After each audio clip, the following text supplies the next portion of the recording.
Thank you all. And good afternoon. It is back to live. There we go. On Wednesday, February 19th, we're having a return guest, Jackie Casino, back in to talk about the entire rail piece. She's been in before and talked about some of the new T-bill language. And now we'll go on rail, all of the rail trail program and across the agency. And we'll ask Griffin to get the door again. Oops. We'll hand it over to you. And I guess you also brought a guest or two. It's all you. Share my screen. We have plenty of time for questions in there as well. This is always a really popular topic.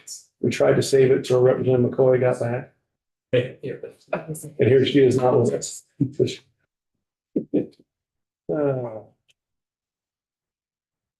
Apologies, I'm working on.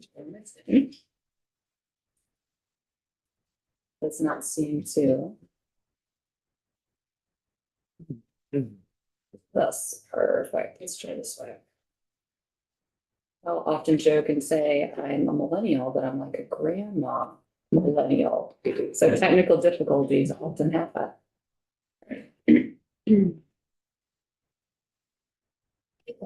Right?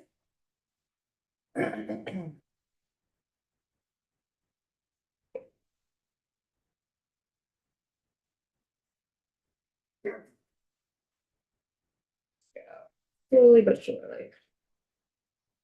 Not very busy. Don't pay attention to that. Somebody else's calendar? Here, just do that. Well, thanks, everyone. Oh, I do? That's funny. All right. Busy lady. That's funny because my screen does not. All right, hang on. Thank you. Stop sharing, share screen again. Fire screen, it won't let me do it. Testimonies, let me do that. Okay, yes. I know, that's so interesting. All right, bear with me, folks.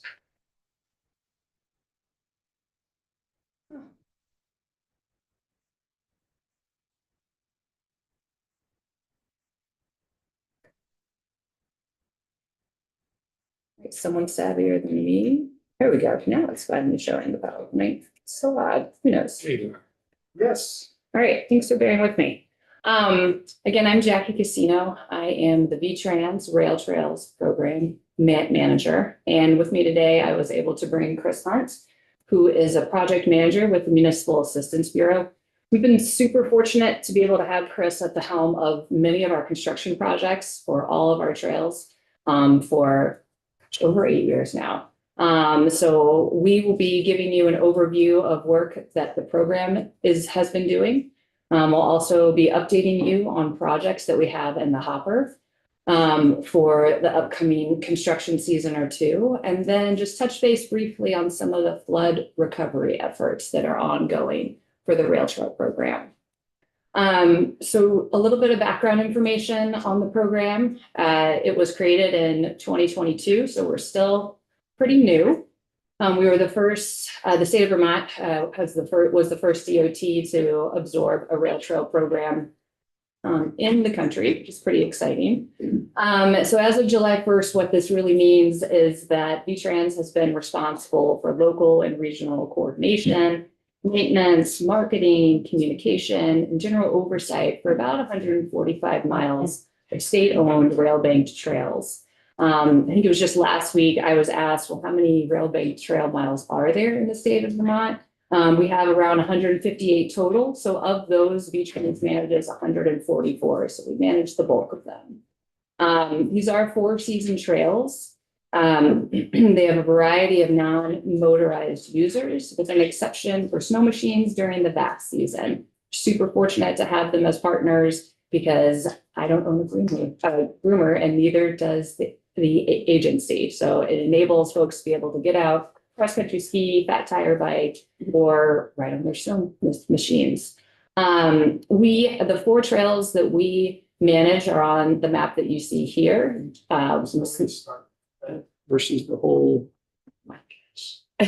Thanks for stopping me before I kept going. That's really odd. Well, we were looking to see the extra notes that you had in there. Try to get you into trouble. Because that's now what's on my screen. Bear with me. Yeah, you're not supposed to make those comments about the chair down there in the bottom. It's not in writing. All right. All right, we're gonna try one more time. We're gonna X out of here and just open the whole thing back. That's worse. No. Thanks for letting me know before I, was all the way through the presentation.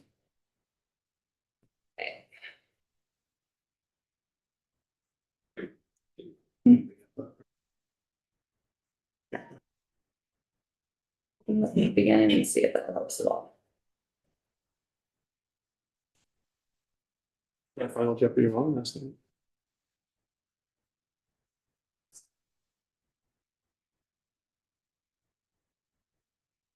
Your screen.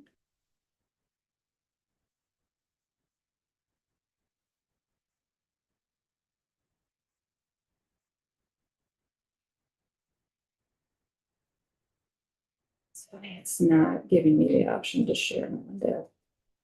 To share the entire screen, which I'm assuming that's what the problem is. It gives me the option to share a window.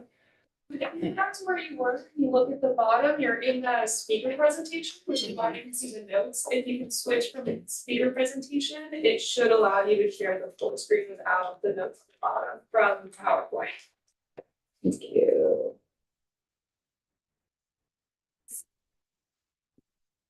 We got through here.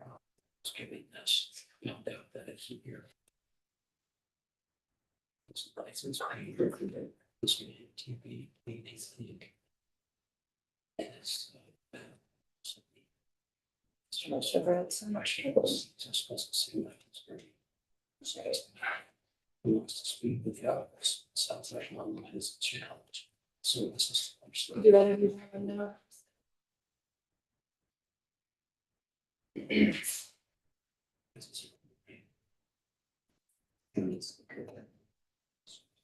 Wow, that's right, 21 miles, right? Okay. That'll teach me. How to Yeah. look well first.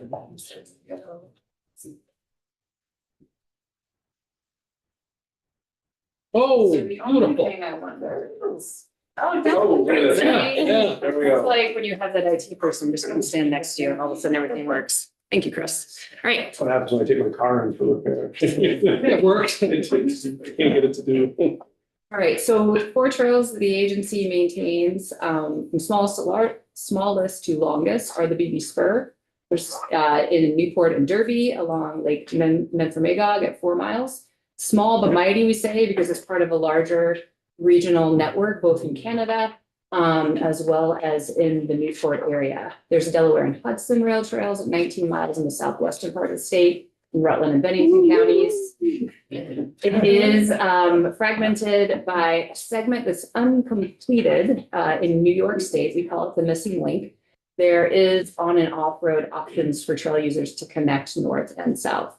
There's the Missisquoi Valley Rail Trail in Franklin County from St. Albans City to Richford, and that's 26 miles. And then finally, the Lamoille Valley Rail Trail, 94, 95 miles, depending on how you count it. It is the longest rail trail in the state. It's also the longest rail trail in New England. The program lives within the agency's district management and fleet division, and we are a part of the conservation and stewardship group.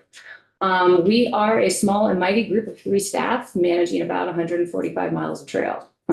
And so we are able to do that with key partnerships with folks both within the agency and outside of the agency. So external to the agency, that includes our regional planning commissions, all of our trail towns, other agency partners like Forest Parks and Rec, tourism and marketing, trail champions and trail user groups like VAS and the Memphremagog trails, Slate Valley trails, the list goes on.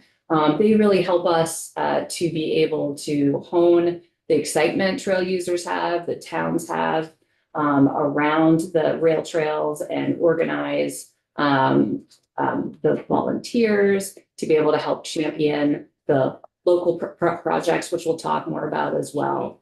And then within the agency, we are super fortunate to be able to rely on folks like Chris. So a lot of our capital projects have been managed through the municipal assistance program for many years. And folks at the district staff level, folks in planning, et cetera, et cetera. So it is a small group, but we are able to really pull on the resources that the agency has in order to make it work. Diving into a little bit of what we call our blue sky work, right? So when there's not a flood, what are we normally doing? Our regular maintenance includes asset management and inspections. So we have 79 bridges we maintain, 682 culverts. Seasonal maintenance, we mow twice a year during the season. It ends up being about 290 miles that we mow every year. For some folks, it's not enough. For others, it's too much. So we try to find that sweet spot. We undertake annual maintenance projects that our staff have the capacity and skill set to do, everything from bridge redecking work to culvert cleaning, heavy brush cutback, dealing with hazardous trees, trying to think creatively when we have issues with access in terms of, do we need a physical structure to separate folks trying to hop on the trail and drive vehicles, or is this more of like a soft touch approach with some education and outreach? And then along the way, when we have capacity, we are slowly starting to develop best management practices that are specific to the rail trails. Chris will touch base more on the capital program and the projects that we have going on over the next few years. It's also, I think, important to touch base on the operation side of things. So a well-maintained trail system really needs clear policies and procedures for what can be done, when, and how. So a lot of what we talked about last week with the language in the T-bill is really cleaning that up, right? So trail operations really is focusing on this and looking at what are the allowable uses, what are the agreements that support the public trail access, what are the agreements that support the private businesses along the trails, whether it's ag use or commercial use.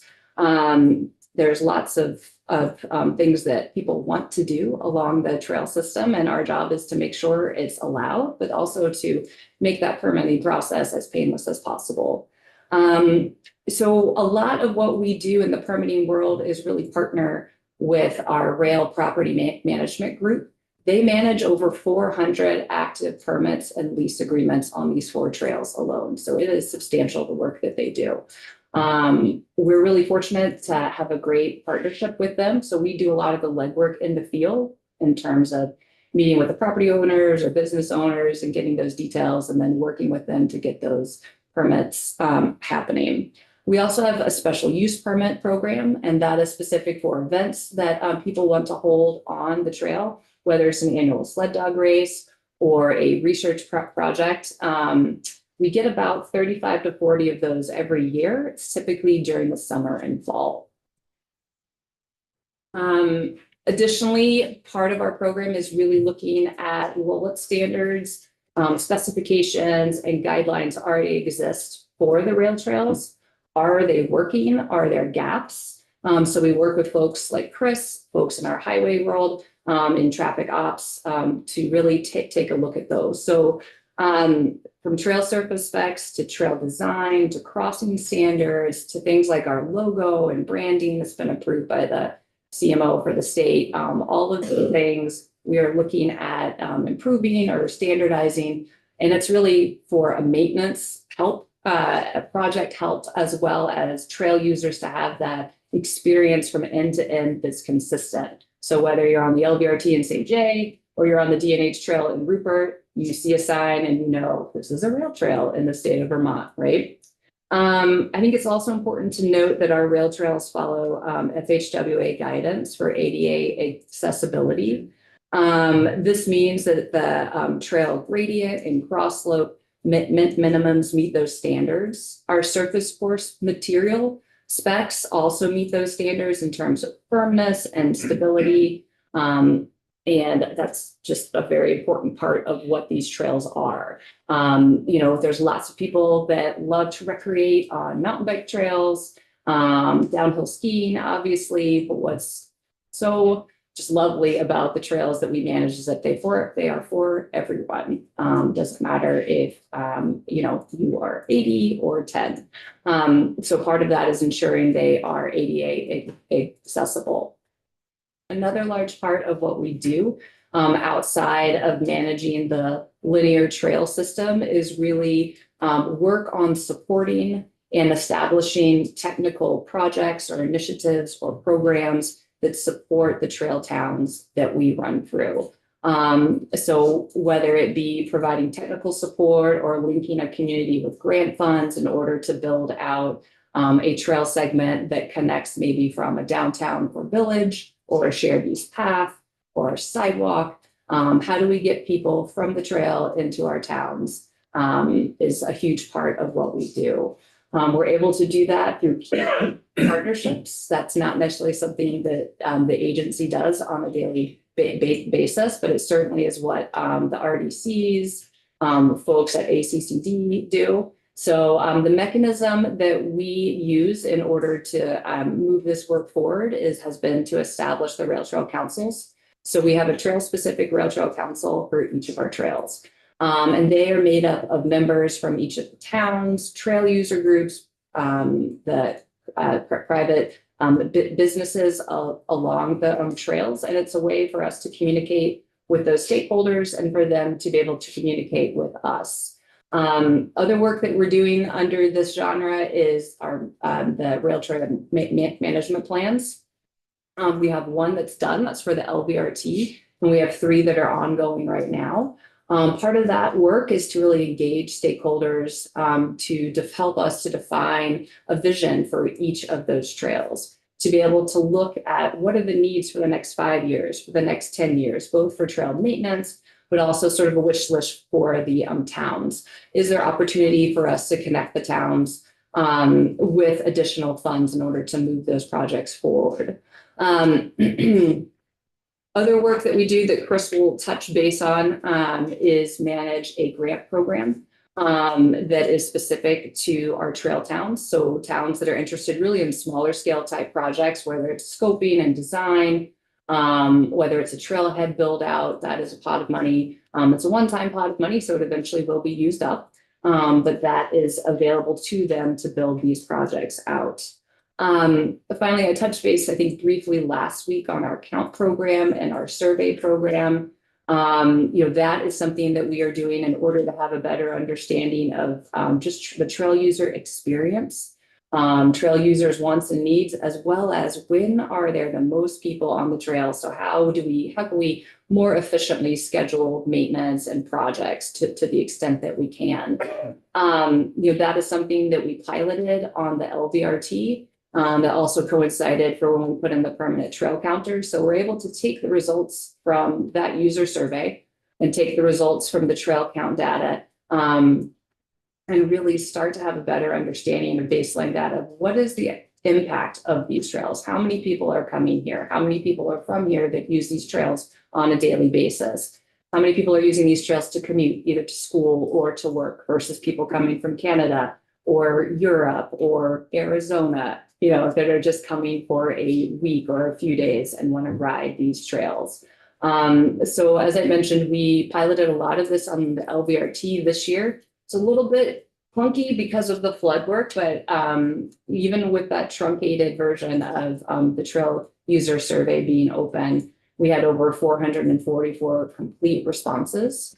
And that's just a lot of data, right? So you all should have seen also a memo that summarized that work. And as I mentioned, we have 2 out of the 4 trails that have permanent trail counters. And next year, or this summer, I should say, we will have the additional 2 trails have the permanent counters as well. We're working with our folks at AOT that do trail counts. They do crash data. That's what they do.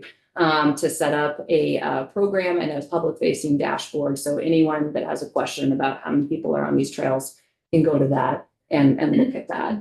I think, all of that is just to say there's a lot of things that we're slowly standing up, some within the agency, some with these key partnerships outside of the agency. And this data collection is really the first step in assessing the economic impact of these trails. We know that the Vermont outdoor recreation economy generates over $2 billion annually, which accounts for 5% of the state's GDP. We're second in the nation for that after Hawaii. And preliminary reports such as the Caledonia County Economic Impact Assessment, LVRT, has the potential to generate up to $4.7 million in total annual sales activity in Caledonia and northern Vermont alone. So that work is just really important. It's not necessarily the agency's primary focus. Our primary focus is on maintaining these corridors end to end. But again, I think I mentioned this last week, it would be remiss of us to not look at these other things as well. And again, Crystal touched base on this, but we continue to look at how can we continue to support our towns, whether it's Greensboro Bend or St. Albans. They're all have different capacity, different wants, different needs to ensure that if they're interested in capitalizing on these trails, that they can. Just something to note from the trail data, Greensboro Bend on the LVRT received the highest count data in one day, and it coincided when they had Greensboro Bend community event. We had 5,000 trips at that trail counter. That is certainly an outlier. And you know, a lot of it will be from people in the little area walking back and forth. So looking at the next highest trail use day for the LVRT was more standard with a lot of the towns in Caledonia and Lamoille, and that was Cambridge at 1,000 trips on a weekend. And that's what we see on a regular basis. So people are using them. So I'll turn it over for a few minutes to Chris in order to talk about what has been happening with our projects and what's on the list for the next year.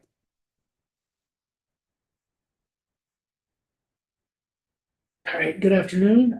Chris Hunt, Project Manager in Municipal Assistance. We currently have 12 different projects advancing connected to the rail trails. I'll go through them from the largest project to the smallest. The largest is LVRT 15. That's the last of our surface transportation block grant projects. It's replacing 3 bridges on the LVRT with historic trusses that we've reused for roadway projects. And also improving a bridge abutment that was too extensive for work during LVRT 12. Latest estimate is that for that is $6 million. It does require a major closure from Hardwick to Morristown. So even though we're advancing it, we're trying to find the time with all the flood recovery and closures we've had that makes the most sense to do this project. So we're going to keep advancing to final plans, get it shovel ready, but when we want to close the trail and do it is an open question. Okay, next is the suite of LVRT CDS, congressionally directed spending projects. There are $2 million in that pot of money. It's an 80-20 split for municipalities along the LVRT. So far, we've completed scoping studies in St. Johnsbury, Danville, Walden, Greensboro, Hardwick, Sheldon Junction. Improvements to Danville's historic rail depot so people can get off the trail into there are underway. We just opened bids for a large trailhead in Swanton yesterday. That's going to be under construction this summer. And we are moving close to final plans for a large trailhead in Hyde Park. That will go next year. Moving next down the list is the MVRT. We got a $1.8 million CDS for that for resurfacing and extending it. All funds under that have been obligated. It'll be resurfaced from Seymour Road in St. Albans to its eastern end in Richford this summer, completion in October. And we're working on an extension from US 7 to the Fonda site, currently under development by St. Albans, by the city of St. Albans. We're working through NEPA on that one now. I expect final plans later this year, construction next year. And then finally is we have $1 million in one-time appropriation from the 2023 T-bill. These are state funds, so we're sort of mirroring the small-scale bike and pedestrian program. Easy way for towns to try out doing trailside amenities without the full federal aid process. Like if they want some kiosks and benches, but maybe they're not ready to build a whole pavilion and parking area, they can take this money in 80-20 split to try it out and see if people are using it. We funded small-scale projects in Fairfield, Wolcott, Johnson, Greensboro, Hardwick, Danville, and St. Johnsbury.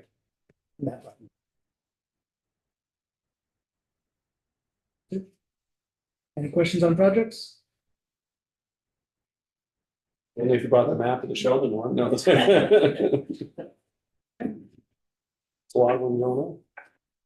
There's a lot going on. I think we're super fortunate to have Chris and then partners like, the city of St. Albans, for example, and, just really thinking about when the opportunity arises. And so we have the MBRT extension project, like really getting folks from where it terminates now, across Route 7, really closer into downtown, coinciding with all the work that they're doing in order to improve pedestrian connectivity from the downtown out to that area. So it really is a great example of a partnership that individually we would not be able to make happen, right? But together it'll work, and it benefits trail users and it benefits the residents of St. Albans, and certainly hopefully will benefit the businesses of St. Albans as well.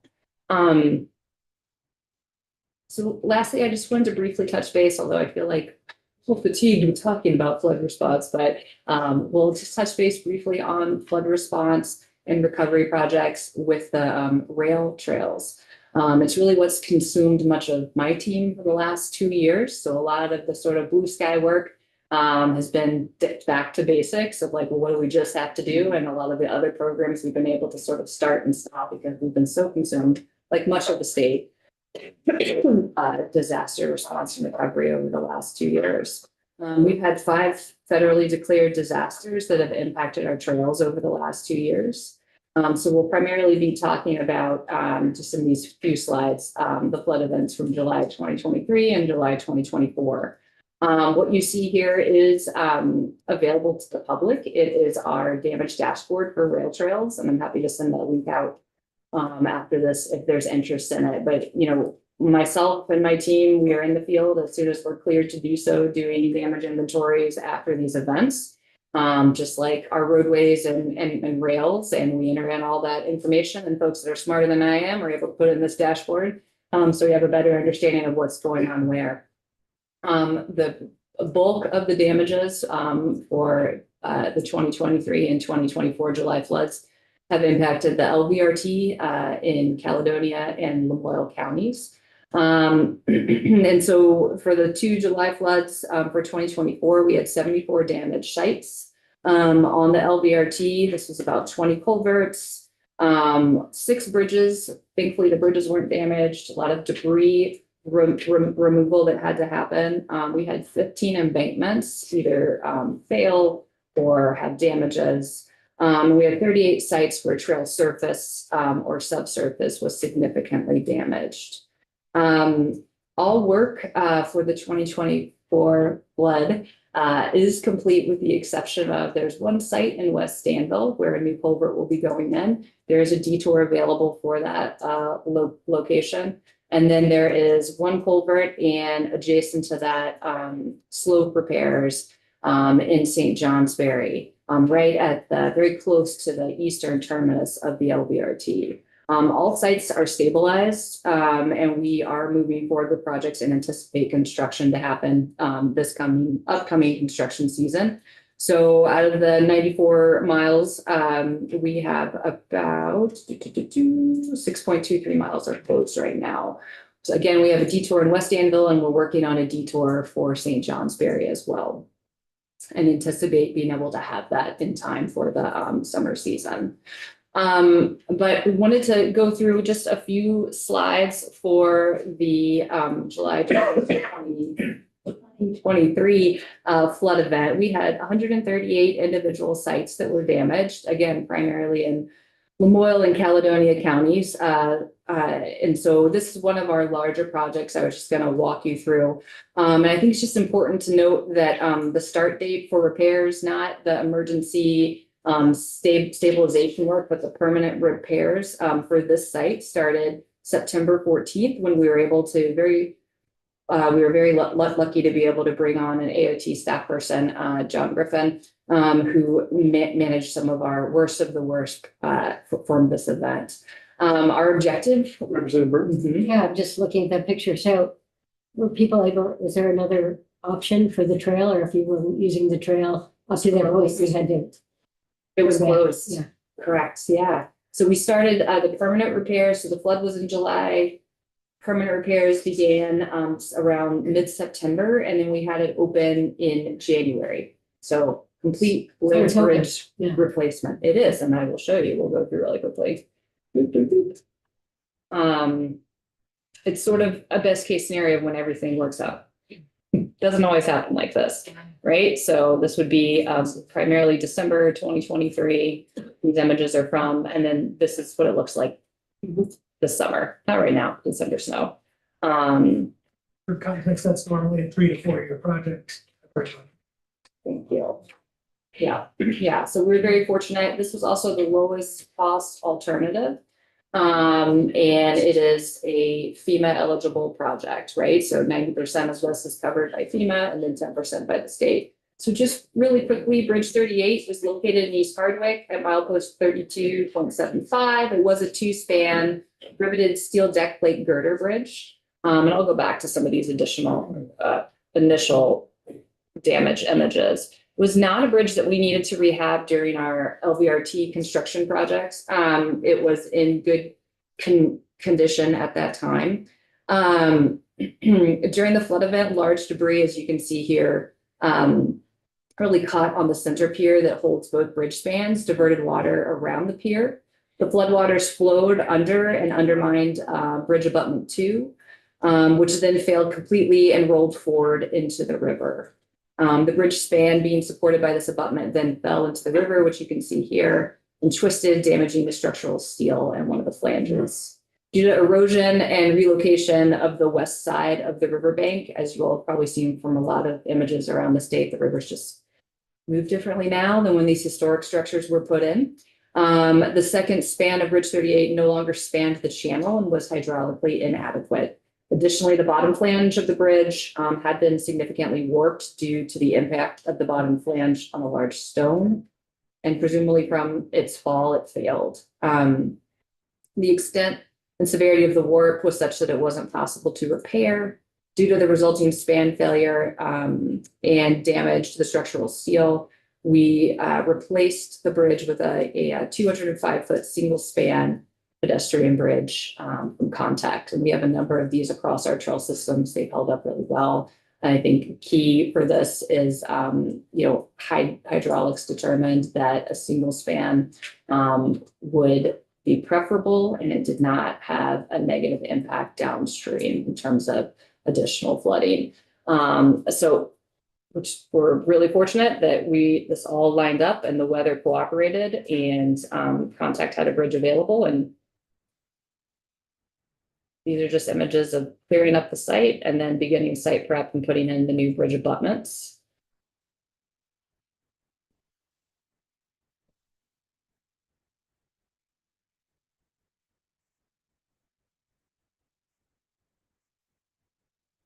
And then again, the bridge now. Some of the larger stone you see adjacent to the bridge is from one of the original abutments, and then you can't really see it, but just in the distance there's part of the original bridge, and it will have historic signage as soon as we don't have so much snow on the ground. We'll put those signs in. So again, we're not always that lucky, as I'm sure other folks around the state doing this sort of work can attest to, but that was a project that went very smoothly. And from the 2023 events, we have one other project where a temporary bridge was put in that needs to be completed, but otherwise out of those 138 sites, all work has been complete. And that was the bulk of it. So does that mean grand opening from 3 years ago is still potential, or 2+ year? It's just about to be the grand opening, the big ride and whatnot that did not happen, I believe. Is there Almost afraid to schedule. Yeah, I mean, In July. I guess the question, right, not in July, and at some point, what's that expression about we're too pot committed at this point or whatnot? I mean, the investment in this thing is massive. I appreciate that you're trying to make some effort to start measuring the impact. Is it a matter of crossing our fingers and hoping to get through one season officially open first, and then talk about what you think is going to happen in terms of, I know you're not predicting the weather, but are we going to wait a year and then have a big event and the governor's going to ride it, end to end again? Or what do you think? How are we going to get back in addition to all the programs, it's a huge amount of investment. What's the feeling amongst your team in terms of, is it just bad luck or what? You know, That's a really good question. And, the trails were managed by our rail unit in Bass for many years. And I do keep asking folks that have been around longer than I have, although I've been with the agency now 13 years. And they're like, yeah, it's not this bad. So I think like any of our assets in the state, we look at building that stronger and better, right? And so we know now there are certain parts of the LVRT in particular that are more prone to inundation type flooding. And when we can raise the trail, where we can add cross culverts to alleviate some of that type of flooding, we are doing that. It's primarily the western part of the LVRT, right? Which makes sense, right? That's just how the terrain is. It's more open farm fields there. Lamoille County, the eastern part of Lamoille County, and then heading east into Caledonia County, it's just different terrain, right? It is these hillsides and valleys. There's a reason why so many of our rail trails have the word valley in them, where we just are having these larger weather events that are concentrated and are slides. A lot of our like bigger blowouts of culverts on the LVRT have been impacting our historic stone culverts. They're undersized for the current type of weather events that we're having. So when we can upsize things where it makes sense and we're approved to do so through the permitting process and hydraulics and all of that, we are definitely doing that. We are taking advantage of FEMA's hazard mitigation program to make improvements. And fortunately, but also unfortunately, we have seen those efforts work really well where we have built things back stronger on the LVRT. So certain areas in the west that, you talk to folks from Bass that manage these trails for a very long time. They have said this used to flood even in December. We would have a freeze thaw and now it doesn't. So, that is working. And then some of the embankments that, just don't meet current standards, but it worked for rail back then. We are working with our geologists to be able to either armor them or widen them out if we have the right of way and space or use lighter weight fill. And that has been working. So my hope is that I will be retired before we have to deal with this again. But I will say where we've invested in building the trail back stronger, it seems to be working well. Again, there are certain areas that have these historic stone culverts that are at risk. We are working with the policy and planning group with AOT to assess these assets and look at what is the risk. And based on those results long term, we'll look at, does it make sense to try to program a project there outside of the emergency response? emergency response, and how much left of the congressional directed spending are we? Well, that's a good question because we just awarded Swan. Yeah, we probably have about 180,000 left and that will go towards Sheldon Junction. Mhm. So it's looking good in order to spend that down. We have to have it all obligated by the end of this federal fiscal year. We should be fine there. It's just Hyde Park is the last big one, waiting for construction obligation. And then we'll obligate for the design of Sheldon Junction. So Sheldon Junction, for folks that maybe aren't familiar, it's the only trailhead or only area really where we have two of our trails that cross. So it's currently there is a parking area for the MVRT and is significantly undersized and often in conflict with a commercial use that's adjacent to it. So the business owner there has been very responsive, amazing to work with, and they are working with us to really look at what are some design options here that work for their staff, their business, as well as the trail. So our hope is that we'll be able to move forward with constructing a trailhead that meets the capacity and is a little safer than where the current one is. It truly runs through the business, or the Yes. business runs through it. I mean, it's they're together. No doubt. It's quite. Yeah, I was gonna make a plug for the trails, and I did the Wild Valley Rail Trail a couple of years ago. There was a section closed. And it was uphill all the way. Yeah. But I'll tell you, I should know better, but you know, because there's not steep grades more than maybe 1.25% or so, it really is pleasant riding for all ages. And it's just beautiful going through farmlands and, you know, through the woods and along the river. And I surprised myself how much I really enjoyed the trail. A few more camping spots would be good. Few more camping spots.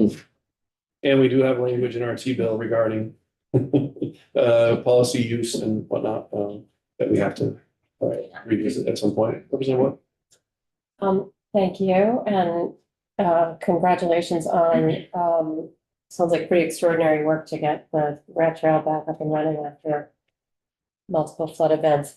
And my question is, having been through so many repairs along the rail trail, anything that was learned in terms of flood resiliency and how to be a little bit stronger next time? I mean, did any riprap get put in certain sections of the river, or did the trail get rerouted? Did you learn anything about like existing lands, did logging impact, beside the river and beside the trail, did you see certain situations in the land that maybe exacerbated the floods? Just kind of what can we learn? Sure, yeah, I think I would just state again that on the western part of the LVRT, where there have been areas of the trail were lowered years ago, we have learned that those areas are prone to inundation type flooding. And so then when the waters recede, surface material, and at times it pulls trail surface, subsurface material as well. So where we can build that up and add cross culverts, where that makes sense hydraulically, that's what we've been doing, and that's actually worked really well. There's definitely data that shows repeat damages on that segment of the trail when VAST was on it that now have withstood, in particular, the last probably 3 flood events. So that's helpful, and we'll continue to look for opportunities to do that. It doesn't work everywhere, but where we can do that, we will. And then more so eastern Lamoille County and then Caledonia County, we're seeing a lot more of just these heavy, fast rain events really cause landslides adjacent to the trail. And it's areas typically where the trail is elevated.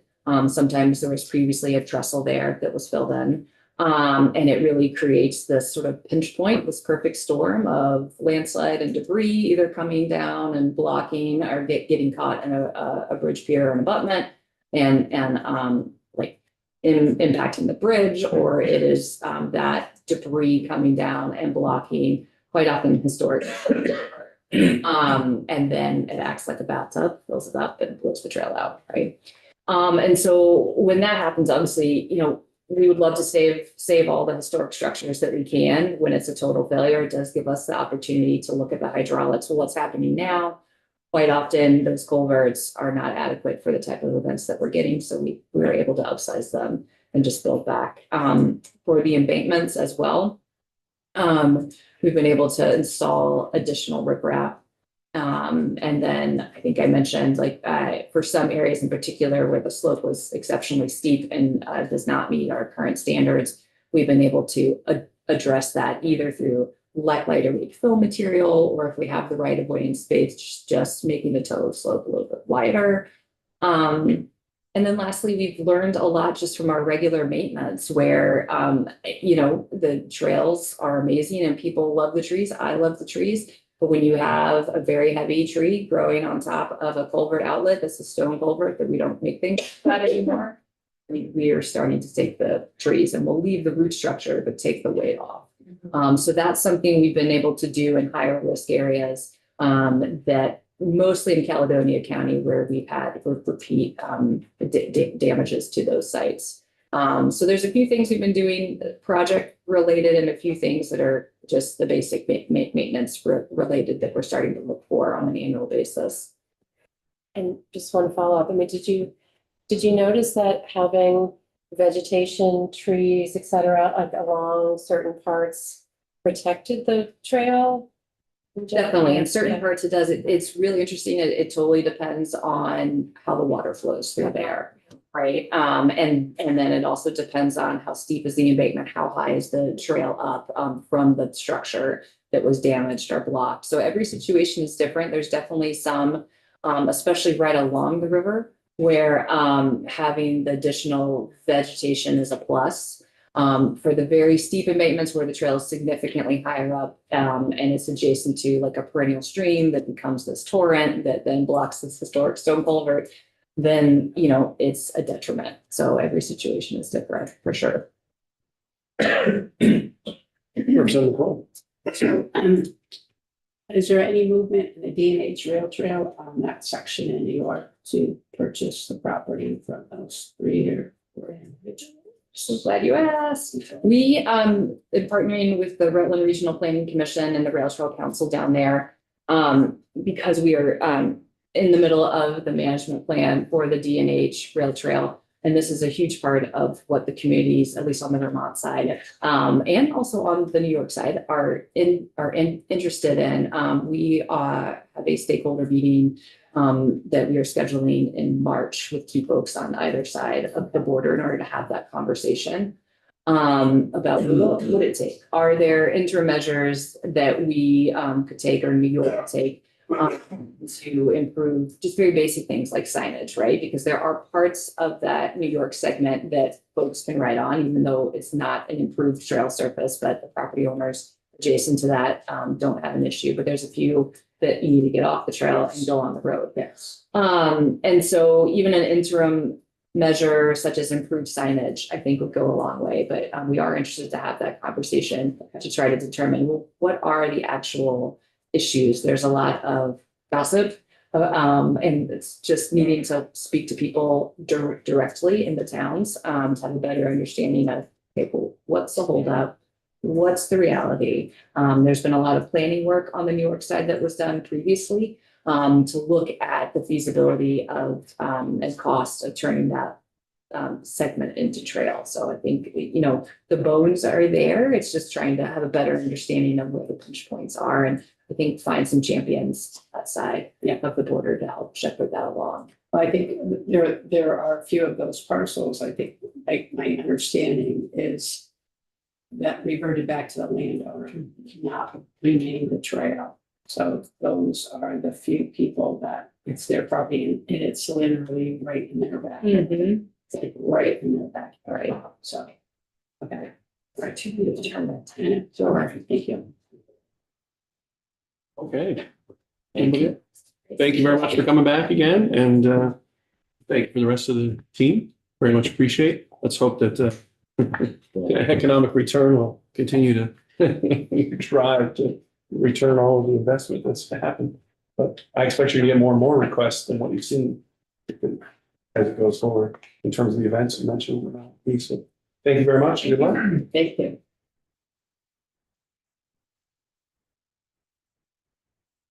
So can leave the meeting without any more. Take it over. And so much. That yours, the next section?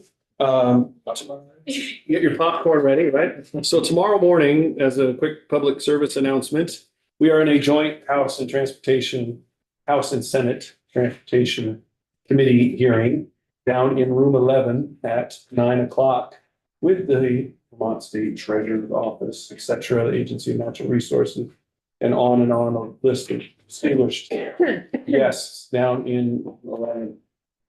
I find it interesting that we're hosting, and we didn't set it up, invite, or put it together. We're listed as Donuts, obviously. apparently we're supposed to bring the donuts. We did not either set it up or put it on our agenda or invite or arrange or book, but we are the hosts tomorrow. It's more of a clerical thing, so that I can learn how to do it. Well, that is excellent. We'll have you, and then we were spending our entire day on stormwater today, but that ended up being rescheduled to a whole nother time frame. So I apologies again. But for right now, what we are going to do, if you'll recall, like way back when we first got here in January, and the Secretary of Transportation was doing his piece on the the agency, they wanted us to watch a video about their agency and it did not work. If you'll recall, Oh, yeah. it was a nightmare. And that's what we're throwing up for now. And then we're going to be adjourned for the afternoon. I think it's 30. An hour and a half, an hour and 3/4. Yeah. Lights off. I don't know because it didn't work, so I couldn't read the bottom before. We turn the lights down and then we'll hand out the I popcorn. usually put my pajamas on. I won't say. Okay, so we have M&Ms if there are any in there. And then it's whatnot. There are any. Oh, dear, okay. Fire away. I won't take all of them. If it's after. You brought them, so. We are technically online, but we certainly welcome, we have announcers, masters of ceremonies experience, if you'd like to narrate at any time or add. Anybody wants to add a piece, if they recognize anything like that was the Colchester Islands exit that I just saw go by. Audio. Well, this sounds Was it like the sound problem that we movie? had before. That's okay, we'll give it a chance to now. Transportation facilities There we go. I could recognize downtown. and services. Our mission statement is, through excellent customer service, provide for the safe and efficient movement of people and goods in a socially, economically, and environmentally sustainable manner. The agency consists of 4 divisions and the Department of Motor Vehicles. The divisions are Highway, District Maintenance and Fleet, Policy, Planning, and Intermodal Development, or PPAID, and Finance and Administration. The mission of the Highway Division is to deliver a cost-effective highway network for the safe and efficient movement of people and goods in support of the agency's mission. The 4 bureaus within the Highway Division are Asset Management, Construction and Materials, Project Delivery, and Operations and Safety. Key areas of work are infrastructure condition assessments, project prioritization, pavement design, structural design, hydraulics, highway safety, park and rides, active transportation, right-of-way, signs, work zone safety, survey, environmental permitting, municipal assistance, geotechnical design, and construction oversight. A V-Trans construction project comes to us from our design teams within Highway. And once it's awarded to a prime contractor in construction, that is when our group sort of takes over oversight of the project. And we work with prime contractors using our contract set of plans to get projects built, whether they're roads or signalized intersections or bridges. This project that we're on today is the Colchester NH 028-1 (31) project, more fondly known as the Colchester Exit 17 reconstruction project. And this project, we are doing lots of different things. We're reconstructing interstate on and off ramps to Interstate 89 here at Exit 17. We're also building a new bridge on US Route 2 that spans over Interstate 89. On this project, we are using a new material, new to V-Trans, and it's called foamed glass aggregate, FGA for short. And it's a lightweight aggregate material that we are using for the backfill of one of the mechanically stabilized earth walls at the bridge abutment. And it's being used because of its lightweight qualities. So using a lighter weight aggregate within the confines of the abutment wall of the bridge is putting less pressure on the soils underground that are pretty clayey and wet. And so they want to move around a lot. And so by exerting less force, we're sort of helping keep the bridge abutment stable. This construction project was planned to last for 3 full construction seasons, so 2024, 2025, and then with completion in the summer of 2026, which is a long contract for us. Typically, the majority of our projects will be single construction season projects. This is a big one. There's a lot of infrastructure to do. The District Maintenance and Fleet Division, with more than 500 employees, maintains the state's transportation infrastructure for the safety of the traveling public. Our workforce is dedicated, hardworking, and proud of what they do. There are 9 maintenance districts separated into 5 regions. Each region is led by a district transportation administrator, and each district has a general manager who oversees multiple garages strategically located across the state. The AOT fleet maintains large equipment and vehicles to ensure they are operational throughout the year. I oversee all the maintenance work that goes on in District 6. So that's your guardrail repair, your culvert replacements, any sort of maintenance work like that. We have 4 main garages with 2 satellite garages within District 6. There's a lot of activities we do, and of course the snow plowing, right? That's the big one. So the typical day of, I'll throw back to a maintenance crew, right? Because that's where I started and that's where I'm most comfortable, right? Come in for work, kind of get your marching orders for the day, maybe have a cup of coffee, share a couple stories with the rest of the crew, and head out to the work site for the day. So we return probably with 30 minutes left to spare in a work day, just enough time to get our tools cleaned up and prepare for the next day. So when the floods hit, right, we've had 2 in the past 2 years, especially right here in central Vermont. To start, it's a little chaotic, right? We're maintenance workers, but at the end of the day, we're Vermonters as well, so we're very concerned about everybody and everyone's safety. So that's at the forefront. You know, we're out there monitoring water, checking roadways, closing roadways as they become unsafe for travel. So some of the challenges that we encounter on a daily basis really, to us, doesn't seem like challenges, right? Because a big part of our job is problem solving. A lot of times we're very responsive, whether that be to an accident, whatever it may be. We're very responsive and your critical thinking kicks in and it's just part of the job. The Policy, Planning, and Intermodal Development Division consists of the Policy, Planning, and Research Bureau, Rail, Aviation, Environmental Policy and Sustainability, Public Transportation, and Public Outreach. Key areas of work include federal policy, state policy, development review and permitting, mapping, management of the state's 10 airports, 305 miles of state-owned railroad, Amtrak service, and oversight of the state's rural transportation providers. One of the main programs in the Environmental Policy and Sustainability Unit is the National Electric Vehicle Infrastructure Program. And the point of this is to be able to build out EV charging stations across the country, really, but throughout the state of Vermont so that people have the real convenient, consistent network to be able to plug in their electric vehicles. EV charging infrastructure is a key piece to being able to create the conditions for greater electric vehicle adoption here in the state. And electric vehicle adoption in the state of Vermont is one of the key aspects of the Climate Action Plan that comes from the Global Warming Solutions Act, where we are required as a state to reduce our greenhouse gas emissions by certain percentages in 2025, 2030, and beyond. And so by building out this infrastructure that supports vehicle electrification, we're able to encourage more people to adopt the technology and to meet our vehicle targets that will get us those greenhouse gas emissions we're seeking. When the National Electric Vehicle Infrastructure Program, or NEVI program, was adopted by the Bipartisan Infrastructure Law in the fall of 2021, we had just over 5,000 plug-in electric vehicles registered here in the state of Vermont. Now we have well over 16,000 vehicles, and that rate is growing. A part of that is being able to have infrastructure like we have just installed here in Bradford to be able to create the kind of confidence that people need in being able to get where they need to go with electric vehicles.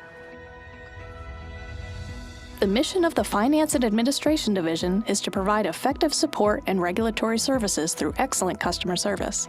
The division works to maximize financial and human resources while improving business practices to meet the needs of internal and external customers. The division consists of audit, budget and financial operations, civil rights and labor compliance, contract administration, emergency management and employee safety, facilities and logistics management, AOT hearings, and the Bureau of Innovation, Learning, and Development. So our responsibilities in our civil rights section is really looking at,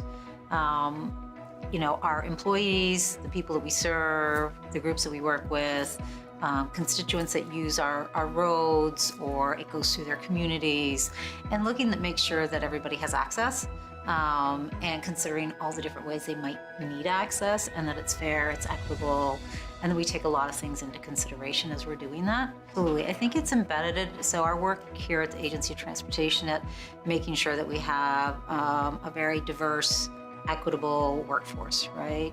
And it comes in at every point, from when we hire, to how people are being promoted, to the work that they are doing, how they're treated. And that's just been something that I have really liked about our agency, is they take it very seriously. The agency worked very closely with several other divisions and a consultant to look at our transportation equity framework and really looking at how we do business and how we meet the public. And what I loved about that, and I think which was amazing for me, was to see how many people at the agency were vested in this type of work and their commitment to making sure that the work that we do, whether we're going to a public meeting, whatever it might be, wherever we face the public, that we were thinking very thoughtfully about that. The Vermont DMV is driven by the core values of integrity, accountability, professionalism, and accuracy. These principles shape every interaction the department has with its customers. The main office is in Montpelier, across from the State House. Other offices are in Bennington, Dummerston, Newport, Rutland, St. Albans, St. Johnsbury, South Burlington, Springfield, and White River Junction. The DMV's organizational structure includes operations, finance and logistics, and enforcement and safety. Key areas are customer service, mail processing, driver improvement and information, commercial vehicle operations, education and safety, and investigations. The modernization project is replacing all of the systems that DMV uses to issue registrations to vehicles, titles to vehicles, all aspects of driver licensing and permitting. Everything the DMV does is being modernized, basically, changing the way we do business from top to bottom. DMV has partnered with Fast Enterprises for our modernization project, and they are co-located here on site with us. They've brought in 60 to 70 full-time staff who have moved to the state of Vermont full-time. Some of them have been here 2 years at this point. This is a 3-year project. DMV previously was operating off of a 50-plus-year-old mainframe, multiple systems involved in driver licensing that did not communicate with each other, Access 97 databases that have not been supported in literally almost a decade. So our work was very bifurcated and split and never connected. This allows us to be completely connected. We have been able to vastly expand what we can do online for people. We are providing service much faster. We've basically eliminated the concept of a backlog at DMV. We had 5-week plus waits to process paperwork. Now it's completed same day. We've actually created the ability for a customer to create a MyDMV account, which stores all of their transactions that they have done at DMV online, allowing you to have access to view, previous receipts, previous letters that we have sent to you. We're in the process of, we're in phase 3 of our project right now, which is driver services. And this is where we are going to be bringing in all of the systems involved in driver licensing issuance. So customers currently can renew their driver's license, or they can ask for a replacement online. With the inception of VT Trips next November, you'll actually be able to pre-apply for your driver's license to basically get ready, have all your paperwork filled out essentially at home. That way when you come into the office, you're gonna have this little barcode in an email perhaps that you scan when you get there. Everything will be pulled right up, and your transaction will happen very, very quickly compared to how it happens today. Through our Name a Plow program, AOT offers Vermont schools the opportunity to name the 250 full-sized orange trucks that plow the state highways and interstates. The program started in 2021 and has generated a lot of fun for Vermont students and our maintenance employees who operate the plow trucks. On Vermont Plow Day, our maintenance teams and plow trucks visit the schools that participated and named a truck that year. Our employees love the chance to meet the students who named their truck and to tell them about their work maintaining the highways to help keep everyone safe on the road.